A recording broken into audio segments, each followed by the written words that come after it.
and welcome to Scare You to Sleep. I'm your host, Shelby Novak, and I'm here to read you a bedtime story.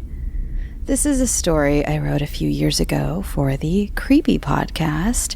It's one of my favorites because I got to consult with my BFF, Rosemary, and utilize so many of the stories she's told me over the years about her previous life working in property management. I also incorporated one of my favorite glitches in the Matrix, one of those type phenomenons, but you'll have to listen to see what it is. So whether it's for the first time or the first time in a while, please enjoy sensory deprivation.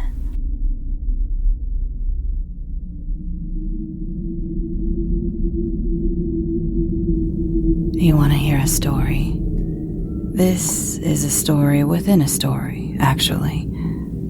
Let me set the scene. I had just gotten a job in property management at a big apartment complex my cousin's friend's uncle owned, called the Regal. They were basically looking for anyone who cleaned up all right and wasn't too brain dead to enter basic things into a computer.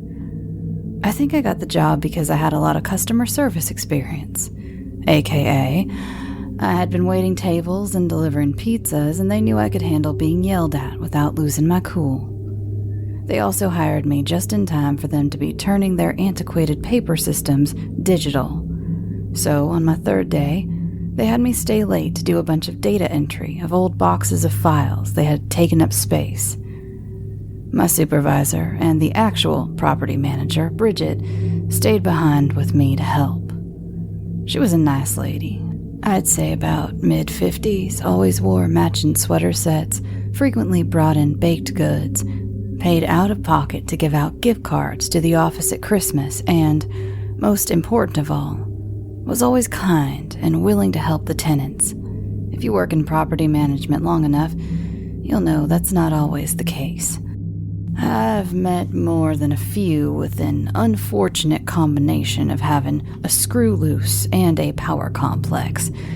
It's like they get their rocks off at finding tenants for painting a wall or threatening to evict if they're a day late on rent. The kind of people who hold on to a security deposit like it's coming from their own personal bank account and not the mega corporation who owns a dozen identical properties. Bridget was different. She pretended not to notice a new cat that popped up in a window. She always made sure repairs were done in a timely manner, and she hated posting eviction notices, even for the more erratic tenants. "What you listening to?" she asked that evening, only her eyes visible over the large box of files on her desk. "Oh, I don't think it would be your kind of thing," I said sheepishly. "Try me," she replied, pushing her chair back from her desk to get a better look at me. It was mid-November, already dark outside, and she was wearing a goldenrod sweater set with a big turkey brooch pinned to one side. She was wearing navy slacks and sensible shoes. Her whole vibe was kindergarten teacher, so I was really hesitant to explain. I thought about lying, but then I just word vomited. "It's a podcast. Do you know what a podcast is? It's a podcast about the paranormal and high strangeness and how sometimes they talk about aliens, but they also cover ghosts and cryptids and just weird phenomena in general.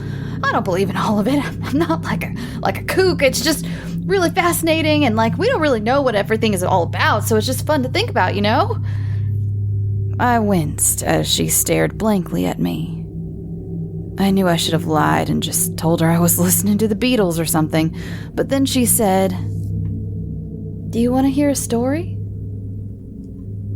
A good rule of thumb for life: if you mention the paranormal and someone's answer is, "Do you want to hear a story?" always say yes. You'll either hear something batshit crazy or something that will make you think about life, the universe, and everything a little different from that day forward. Either way, it's a good time. Yes, ma'am," I said.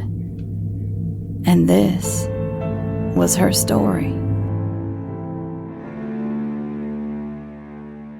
About 20 years ago, I had a tenant named Lucy. Well, the Regal had a tenant named Lucy. Even though I've been here long enough to feel like I own the place, my bank account begs to differ. Lucy was an excellent tenant. I always paid her rent on time, never had any noise complaints, and always just the sweetest person. A little bit of a new age type. Whenever she came into the office, she left a slight, lingering scent of patchouli. She and I were around the same age, so when we saw each other, we would chat about dating and what books we were reading. I was usually reading whatever trashy romance was advertised in Cosmo, and she always had a book on astrology or meditation.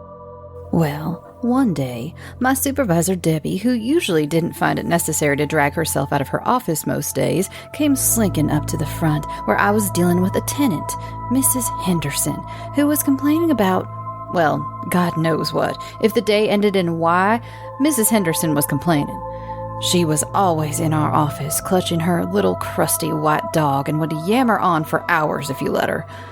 "Bridget, we've got to go serve an indoor eviction notice to 208. I need a witness. You want to come with?" Mrs. Henderson was so mad, started yelling about how she was speaking. I remember thinking her dog looked like it was begging someone to put it out of its misery. I told her I was sorry, but we had to step away, and as I promised, I'd have maintenance fix it. Whatever it was she was on about. Probably the grass was half an inch too high. We ushered her out the door, and Debbie locked it behind us. Debbie was an interesting character. I think she was one of those people who thought her life was supposed to turn out different, and she felt like a stranger in her own world. She was nice and meant well, but, well, she was a mess and dumb as a rock. She had that look about her, like you could tell she was a former beauty queen. But these days, it always looked like her makeup was left over from the day before, and she smelled like Virginia Slims and raspberry body spray. Her ex-husband had gotten her the job because he was golfing buddies with the owner, and she had just been coasting since then. She wasn't the best at her job, but I think the owner felt sorry for her after her husband ran off with that Sunday school teacher. So there she sat and pickled in her office for decades. There was nowhere to rise to. She had tried a couple more husbands, I think, hoping they'd each be the one to make her into the stay-at-home trophy wife she'd always wanted to be. One ran out on her like the previous one, and the other was arrested for a Ponzi scheme. I remember thinking one thing in those days. I didn't want to be Debbie. I couldn't be her. I had dreams. I wanted to be a real estate agent. I had even been taking classes at night. Look, this job may be perfect for some people, but my only role model I had was Debbie, and her liquid lunches and crying she thought we couldn't hear through her office door. So I wanted far away from this place. I can see you're a little shocked to see me speaking so rudely. I'm not usually one to gossip, but if I'm going to tell you a story, I need to paint you a picture. And sometimes, pictures aren't so pretty. Time isn't kind to all of us. It sure wasn't to Debbie. With Mrs. Henderson finally out of our way, we started our walk across the property. Somehow I'd missed that we'd given 208 the first notice, and we were already on to the second. 208 was Lucy's apartment, and she had never been late on rent, much less late enough that it was flagged for eviction. And even if she had been, Debbie was pretty lax on people paying late here or there. She documented, of course, but she had to contact the owner to begin eviction, and she did anything she could not to speak to that man, including having me leave notices that looked like eviction notices, but weren't, and would hopefully just scare the tenants into getting their money together. If you're not familiar with a second notice, then consider yourself having been blessed in life. I know you're new here, so I'll explain. A second notice is when we legally have to leave on the inside of the door. We don't enter past that, especially if it looks like people are still living there. We just pop our heads in and tape it to the inside so we can legally state that the tenants have been notified and they can't claim wind must have blown it off the outside of the door, or someone took it, or they never went outside and saw it. "Have you seen Lucy around lately?" Debbie asked me.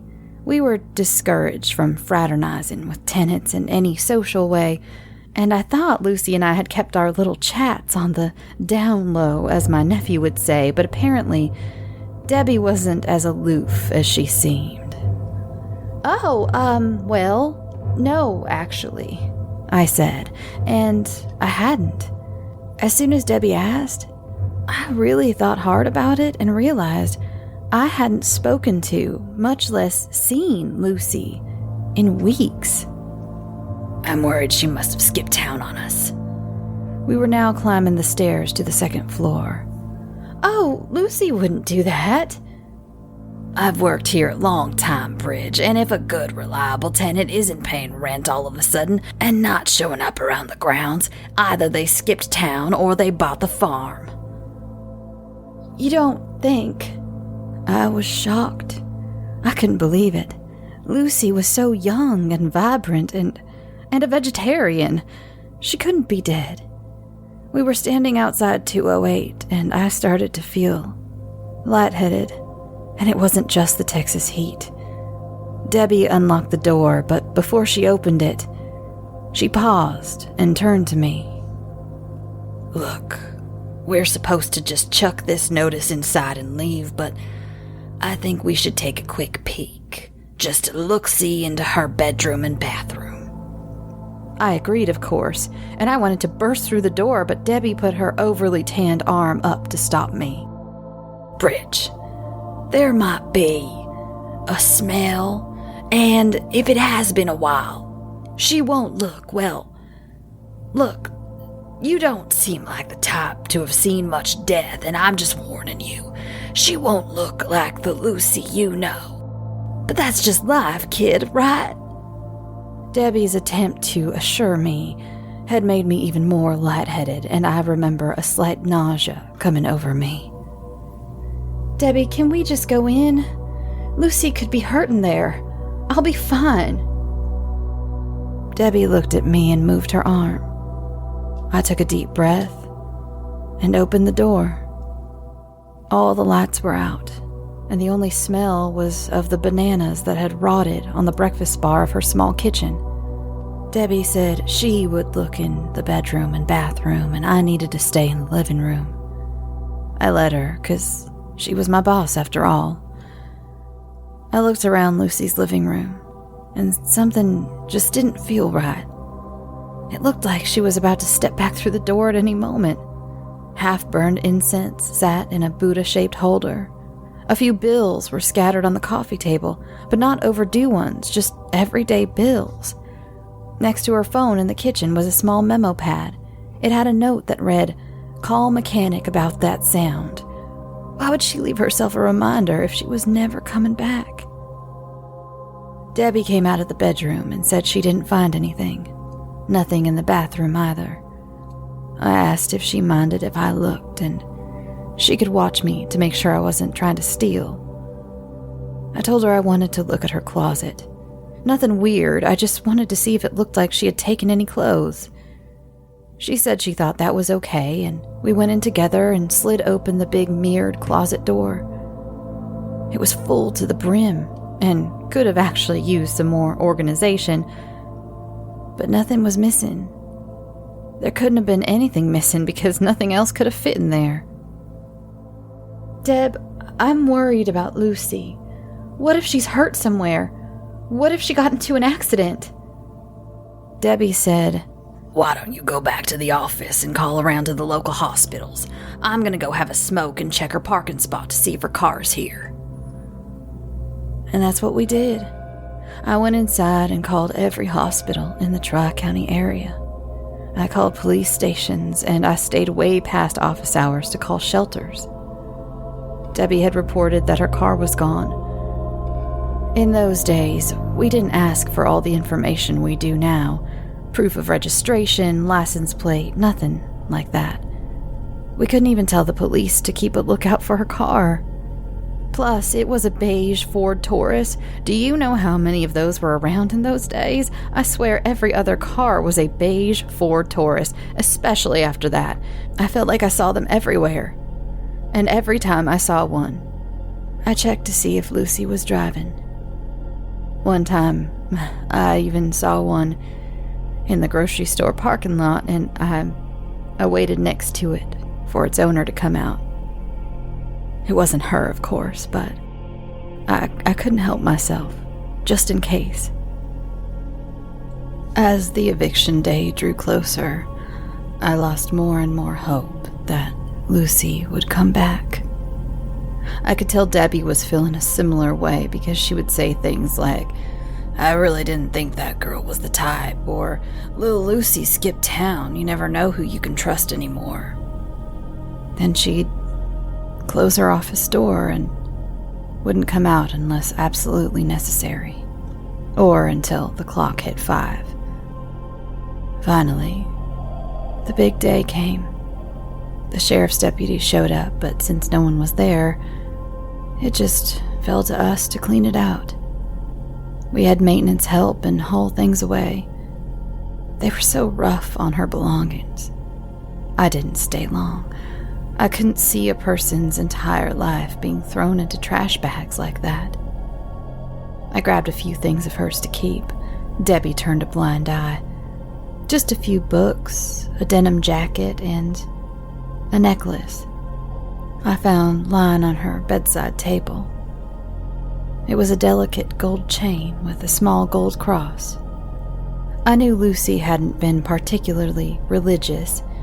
In fact, I wasn't sure she believed in a Christian God at all with all of her New Age books and Buddha statues, so I knew it had to be something from her past. Something she deemed precious enough to keep close to her. It wasn't tucked away in a drawer, hoping to be forgotten. It was where she could see it every night. I put it around my neck. I don't really know why. I guess because I missed my friend, and if it brought her comfort, it could maybe bring me some too. This whole story so far must feel like an old lady blathering on about a runaway. But this is the part where I think you and your podcast friends would be interested. You see, a couple of weeks after we cleaned out Lucy's place and had the whole thing cleaned, repainted, and the carpets replaced, a new tenant moved in, Mike something. I was in the office at the front. It was about 2 p.m. I can't even remember what I was doing. It's so funny. At the time when all this happened, I thought I'd never forget a single detail. I do know I was looking down because I heard the door open, and since it was the middle of the day and most of the residents were at work, I just knew it was probably Mrs. Henderson. I braced myself and remember plastering a smile on my face, getting ready to greet her latest tales of woe, but when I looked up, it was Lucy. I thought I was going to faint. I couldn't breathe. "Hey, Bridge," she said. "You know I hate to complain, but my keys don't work. Oh, and someone has parked in my spot, but that's not a biggie. It's not the first time. But the keys, I don't know if it's because it's hot or maintenance changed them for some reason. They worked this morning when I left, but... Bridge? Are you okay? You look like you've seen a ghost." All I could say was, "Lucy." She smiled brightly, but I could tell she was uncomfortable. Yeah, what's going on? Is something wrong?" "Lucy, where have you been?" Tears started forming in my eyes. I remember trying to blink them away, but they rolled down my cheeks instead. I had the day off, so I went for a jog, and then I had a certificate for this new sensory thingy my Reiki friend told me about." "What do you mean?" "Lucy, where have you been?" I didn't know what else to say. I felt crazy. Lucy was starting to back away toward the door, but I couldn't let her out of my sight. I had to make sure I wasn't dreaming or seeing a ghost, so I yelled for Debbie. I must have shrieked like a banshee because Debbie came bursting out of her office and Lucy looked terrified. "Bridget, what the hell?" Debbie started until she saw her too. "Lucy, where have you been?"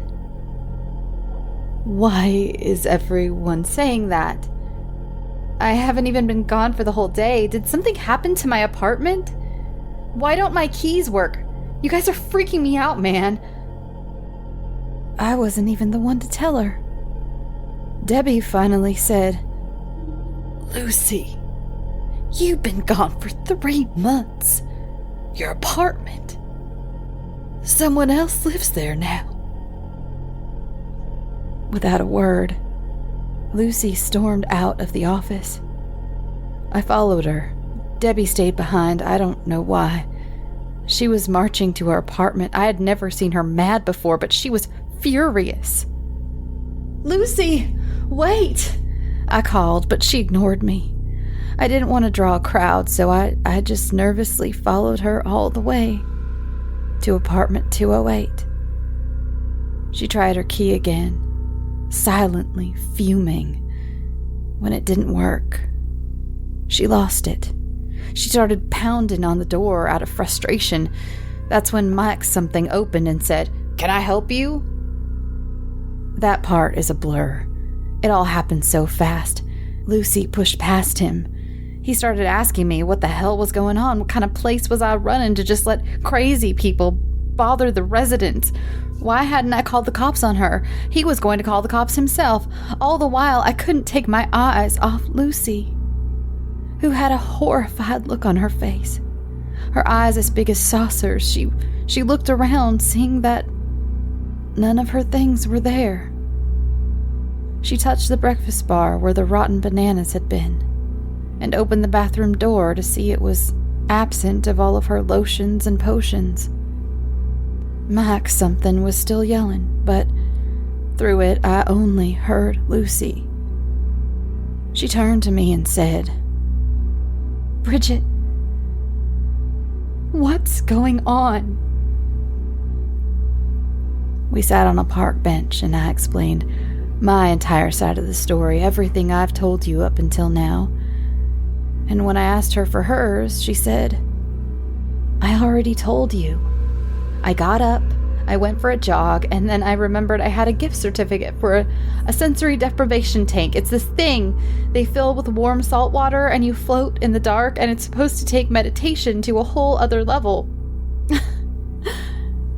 Well, I guess it kind of did. We talked for hours in circles.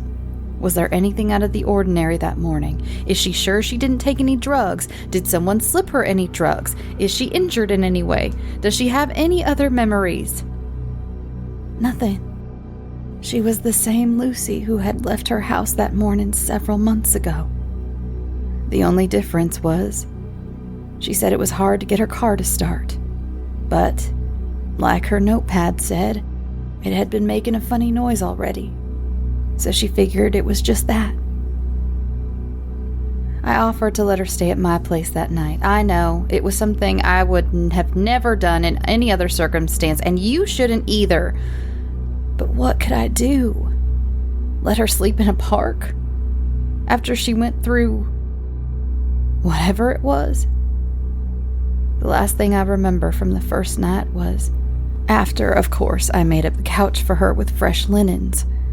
I was about to give her some privacy, but as I turned to go to my room, she looked at me. Her usual smiling and carefree face strained with horror and worry. She said one thing to me. She said, "Bridget, where did I go?" All I could say was, "I don't know, but we'll try to find out." I know you have a lot of questions, but please save them until the end. It's been a long time since I've told this story, and I don't tell it often, so it's hard for me to stay in order if you interrupt. But we can take a little coffee break. Would that be nice?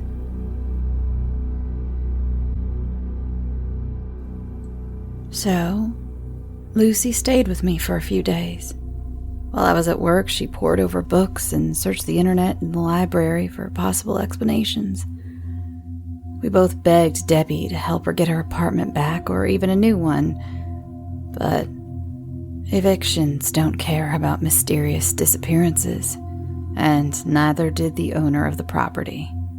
It was a no-go, but I told her she was welcome to stay with me for the time being.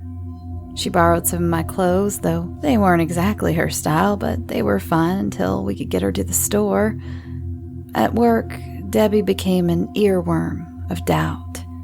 She was convinced Lucy had to be lying, that she had to have gone somewhere. People don't just disappear.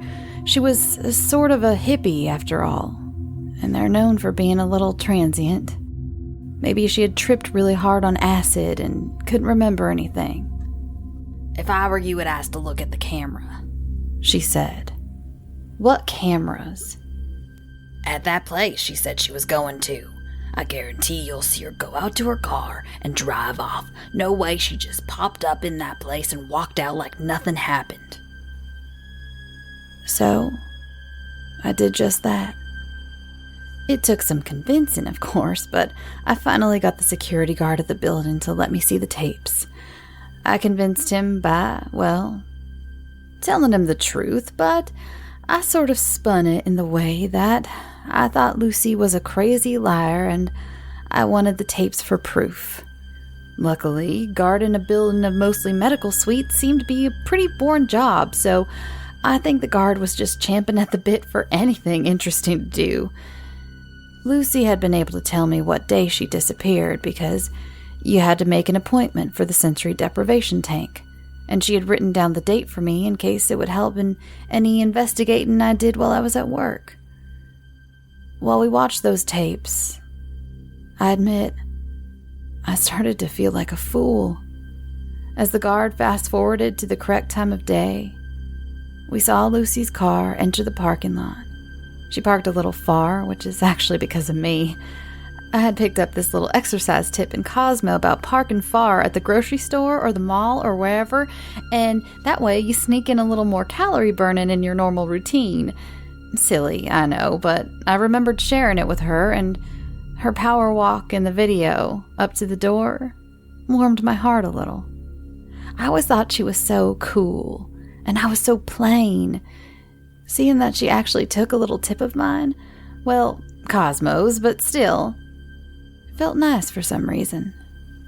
Anyway, we watched her go in, and the guard sped up about an hour. Neither of us was sure how long sensory deprivation experiences last, so we just guessed, but nothing.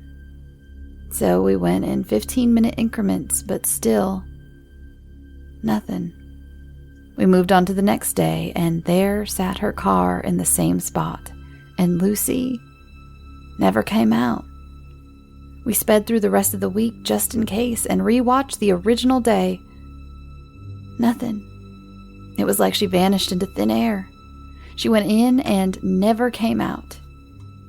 I gave him the date of her most recent reappearance, and there she was.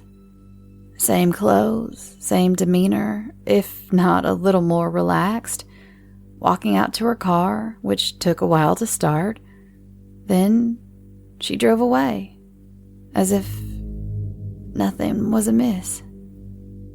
I grilled the guard about back entrances and side doors. He insisted that any other entrance was alarmed and would go off if you didn't have a key code. Of course, he was also in shock at what I had just shown him. How did a girl just disappear? Was she living in this building for 3 months? How could he miss that? I left him with his musings and headed to the suite containing the time travel machine that Lucy had apparently stepped into and asked around.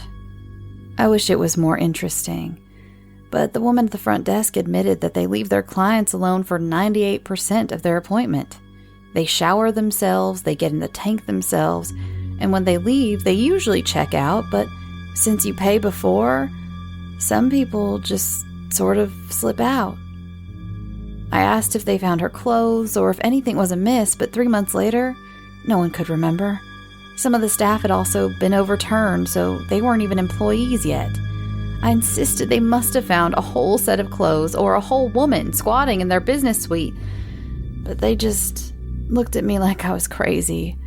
Said that people leave their clothing behind all the time, so it wouldn't be strange to find, and they had no idea how a woman could have lived there. Oh, and you bet I hollered about what I'd seen on the tapes. They had had enough of me at that point and asked that I leave. First and only time I've ever been asked to leave any establishment. When I arrived home, Lucy practically tackled me at the door. Time slips. I was in a time slip. She explained how she found stories of people losing hours, even though it only felt like minutes, or even people realizing they were walking around in the wrong year, like these women in France who found themselves at Versailles with Marie Antoinette herself walking around as if she hadn't been beheaded hundreds of years before. Okay, but none of these people were gone for as long as you were. Hours is not months. Yeah, I don't know. I just want to know where I was. Where did I go? Lucy, I have something to tell you, I said, and I proceeded to tell her about the tapes. I confessed that I was skeptical, and I apologized profusely through tears. I told her Debbie was convinced she was just a drugged-out hippie who was taking advantage of me. I don't know why I told her all that. It made her so sad. If only I had known then. That night, we didn't speak much after that. I never realized how hurt she would be having known I didn't believe her, if only for a few hours. But it makes sense now, looking back. She had gone through something so inexplicable, so bizarre, but at least she had one person who was with her, one person to take her in and believe her story when no one else would, when she had lost everything she had. I'm sorry. Let's just move on. The next night, when I got home, Lucy wanted to talk to me, and I, for once in my life, just listened. Look, I know this has been weird, and you have been nothing but helpful. You deserve to know more about me. I was thinking about it, and of course you have doubts. We hardly know each other past pleasant small talk around the apartment complex. So here it is, just in a nutshell. My name is Lucille Marie Franklin. I was born and raised in Oregon. I moved to Texas about 4 years ago to get away from my ex-husband and my entire family. They are insanely religious, and look, just imagine me in a prairie dress making butter on a farm. That was who I was. Not this urban hippie you see before you. I came to Texas because I wanted whatever the opposite of where I grew up was. Just a whole new beginning. I don't really have close friends. I'm sort of afraid to get close to people. I have a lot of acquaintances I refer to as friends, but, well, no one exactly came looking for me while I was gone, did they? And I haven't had anyone to call since I got back. I don't mind starting over with nothing. I've done it before. I can do it again. But I did not run away for 3 months. When I run away, I make it permanent. That's sort of a joke. You can laugh. For some reason, her speech made me remember something. The necklace. I handed it to her, and she was moved to tears. Bridge, this is the only thing I have left of the old days. My mother gave it to me I miss her every day. I tried to get her to come with me. As much as I've left that whole life and religion behind, it's the one thing I mourned when you told me that my things had been thrown away. You have no idea how much it means to me. How did you know to save it? It just seemed special, I said. Would you look at the time? I better wrap up this story for you or we'll be here all night. We spent a week together. A wonderful week. Laughing and cooking, and I think for once, Lucy felt like she had found a friend. At least I hope so. She came up with the idea to go back to the tank. I didn't want her to. Why try fate? I thought our time together would show her she should just move on, rebuild. We made great roommates. I told her maybe her old job would even take her back if she told them she had a medical emergency the whole time, but the missing time still consumed her. It killed her that she didn't know where she was. She started to worry she just didn't exist for a while. Really dark stuff if you put your mind to it. I was terrified, but I convinced myself that lightning doesn't strike twice, and I agreed to go with her. The staff found it odd that she wanted me in the room with her, and luckily didn't recognize me as the crazy woman from the week before, but we made up something about medical assistance and they let me through. Lucy showered, and I stood by waiting, anxious but still telling myself I would be walking out of here in an hour with my friend. She didn't actually need help, but she took my hand as she lowered herself into the tank. She was wearing nothing but the necklace her mother gave her. You know, it felt like a baptism in a way. Like she was going to be reborn out of that tank as the new Lucy, the one with a solid home and a life and loved ones. But after the time was up, Lucy didn't come out. I opened up the tank myself, and the only thing I found was her gold necklace, lying at the bottom of the tank. As scared as I was of the unknown, I tried the tank myself several times over the years until that place closed.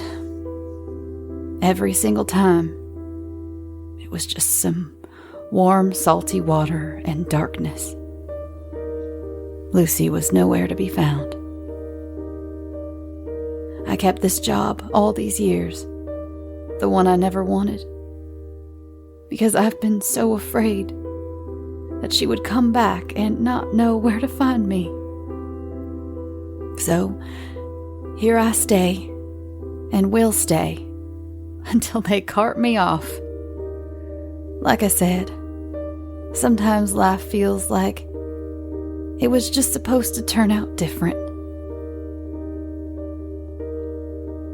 We worked in silence for the rest of the night. I left that job a year later, and for all I know, Bridget is still there. If you find yourself renting an apartment at a place called the Regal, and you see her, say hi. You'll know her by her big brooches and her sweater sets and the little gold cross she wears around her neck.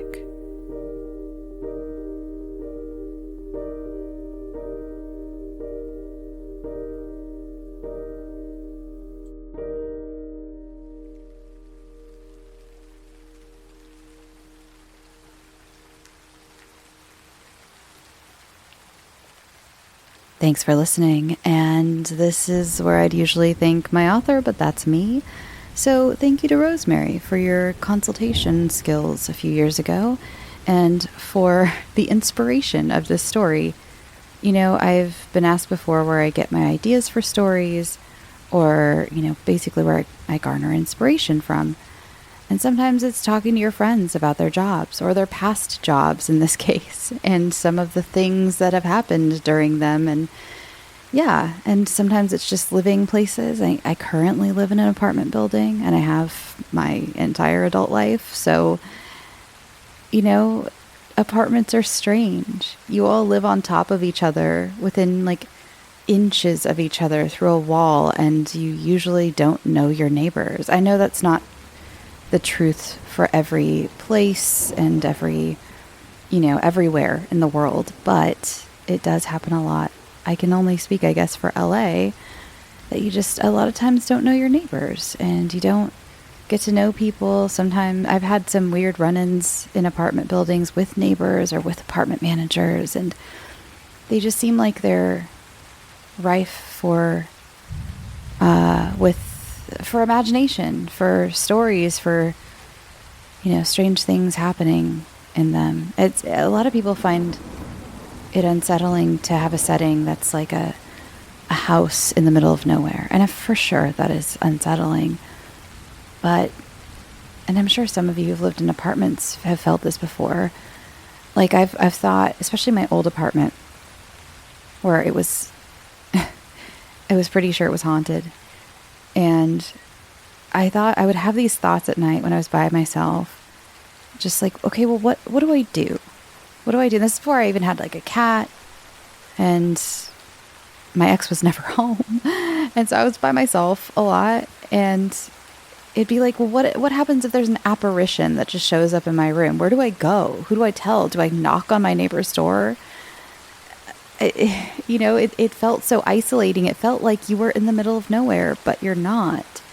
So I guess it's not as scary because there are people around, but I would also witness things happening.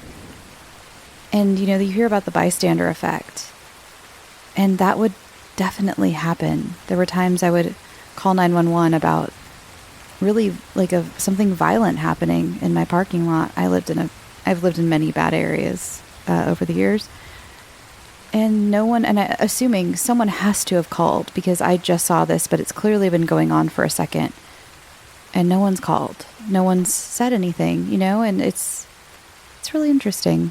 It's sad in a lot of ways, but yeah. So there's that. And yeah, time slips, people disappearing. It's so fascinating. So fascinating. So let's see. I leave you with that tonight. Did I do any? Oh, please follow the show on Instagram. Yeah, follow it there at scareyoutosleep. It's mostly the social media I go to these days, but join the Facebook group. Everyone in the Facebook group is amazing. I should stop by the Facebook group more often and pop in, but I feel like you guys don't even need. I feel like it's a whole ecosystem on its own. Like it has nothing to do with me anymore. Not nothing, but I feel like you all have your own thing going on, and I don't want to ruin the vibe by showing up and being like, "Hey guys, it's me."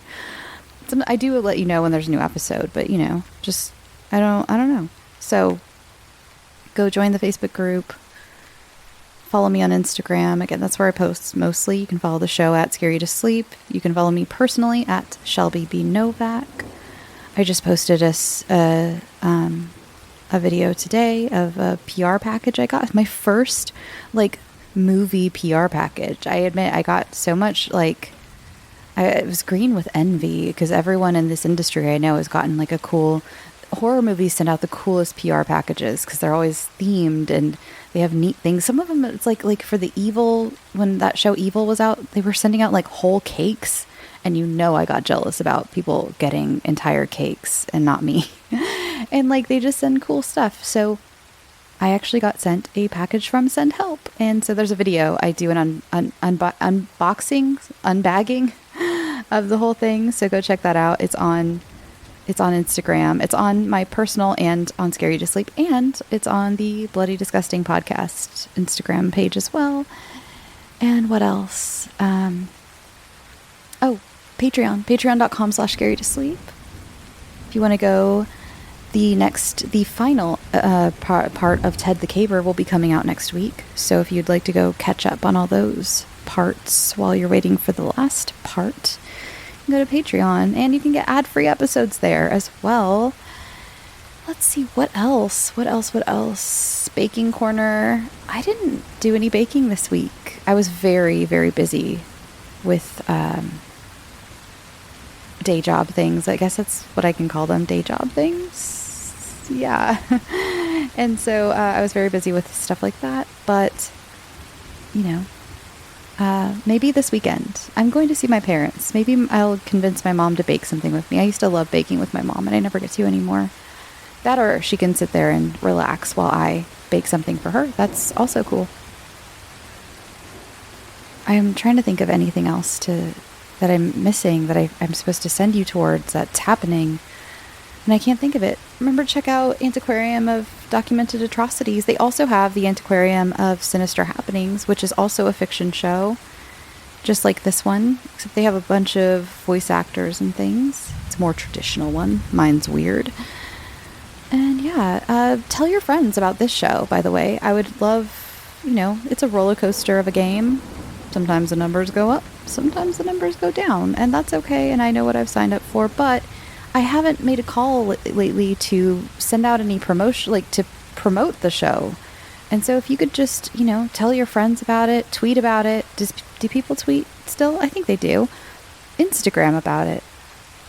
Tell your professor. Tell your mom, tell your uncle, or anybody who you think would like this show. I would really appreciate it. Send them my way. Thank you so much. Oh, there is a new hot sauce episode of the Bloody Disgusting podcast if you'd like to see me eat so much hot sauce. Actually, that was another thing that kind of took me out a little bit on Monday, or Tuesday, the day after. I ate so much Carolina Reaper sauce right in a row. So much Carolina Reaper sauce. And I thought I was going to die.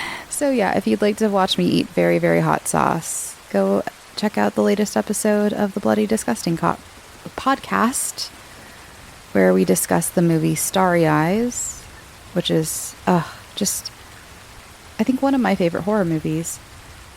And also eat a bunch of hot sauce. Check it out. So yeah, I think I'm done yammering on. So go get some sleep. Sweet dreams.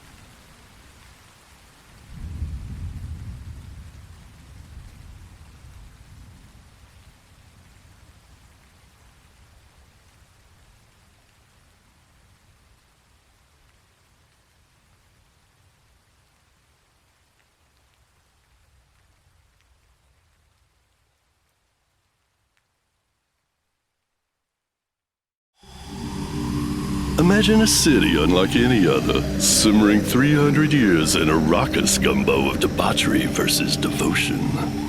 Catholicism. Confession is anonymous versus voodoo. I think I done made a deal with the devil. What you call life. And what I call death. It's a mysterious crossroads where the denizens of this world and others. He is a trickster, and I'm sure whatever he brought back from the world of the dead was a one-way trip. Collide daily. And for Detective Frank Dupree, I will see you in there. And Nikki Goodluck, this will be a dark ride. Welcome to New Orleans, babies. Listen to Something Wicked on Spotify, Apple Podcasts, or wherever you enjoy listening.